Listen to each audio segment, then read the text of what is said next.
Hello, Vlogalogue. I'm at work, and I'm hungover, so I'm going to be a baby about everything, and I apologize in advance. The problem that I have with this topic is that it's one that is constantly, mind-fucked at me from the internet. So, I live a pretty run-of-the-mill life, but, I don't have a smartphone. That's probably, this phone. See it? Yeah? I don't know if you can see it. It is a Windows phone, and it is, 2010, I think. So it's old, and it doesn't connect to the internet, it doesn't do anything, it barely sends texts and calls, although it does have a touchscreen that doesn't work. When I'm at home, or at work, I'm plugged into a computer. I'm constantly, the Facebooks and the Twitters and the YouTubes and the Tumblr. I fucking hate Tumblr. And I like that, I really enjoy that. But then, when I get up and I step away, I am disconnected nearly completely, you'll be lucky if I reply to your text or answered the call. Because I just like to be away from the world.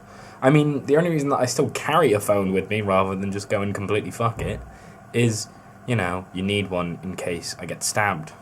Because that's really inconvenient. But, like I said at the beginning of the video, the problem that I have with this topic of conversation is that there's all these, YouTube videos and, campaigns, give a day, or whatever the fuck it was, or switch off the phone, or, or put down the phone. And it's just you're talking complete shit, okay?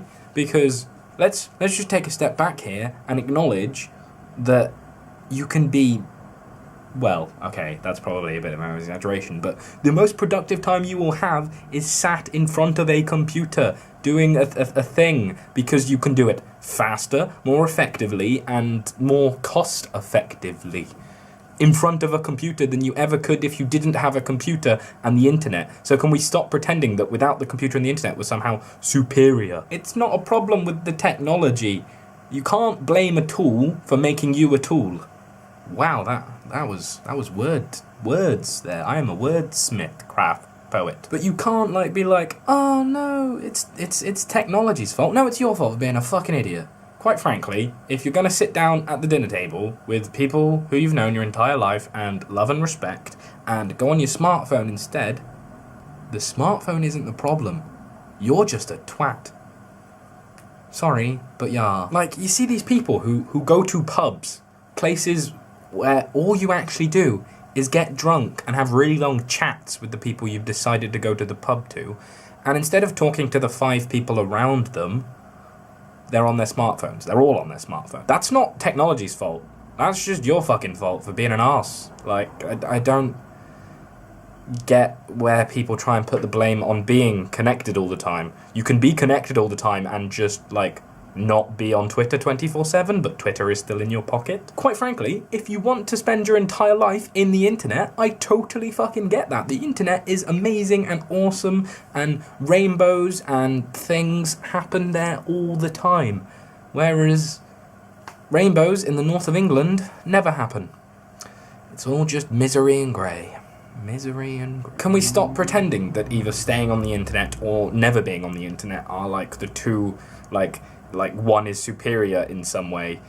I think that's where the problem comes from, where you have to understand that if it's not a choice for you to not be on the internet, or if it's not a choice that you're on the internet, then you have a problem. But quite frankly, whether or not, or to what degree even, you want to be connected is completely up to you. And it really fucks me off when all these stupid... What was that one that went viral a while ago, where it was turn off your smartphone, there's a world outside the screen, and I was well, go fuck yourself, Jesus Christ. And I think this comes a lot from the fact that the generation before us, i.e. our parents, supposedly entertained themselves by going outside and poking stuff with a stick endlessly, and they made their own fun. And now that we don't have to do it, and we can have all the fun we like while going on, the bus, they're getting pissy at us because they couldn't do it, and they don't understand. So I also think that there's kind of a little other conversation to be had there about parental responsibility when it comes to technology. You can't just force a child to not use technology. I'm going to make this personal, but we weren't allowed to use the internet. And I would say that has negatively impacted my life. It was never my choice, because you should just go outside and entertain yourself. Yeah, I'll go outside and entertain myself when the streets are full of drugs and muggers. Thank you. And that's not an over-exaggeration. Where I grew up was the cannabis capital of the Midlands. What am I talking about? I will see you all tomorrow.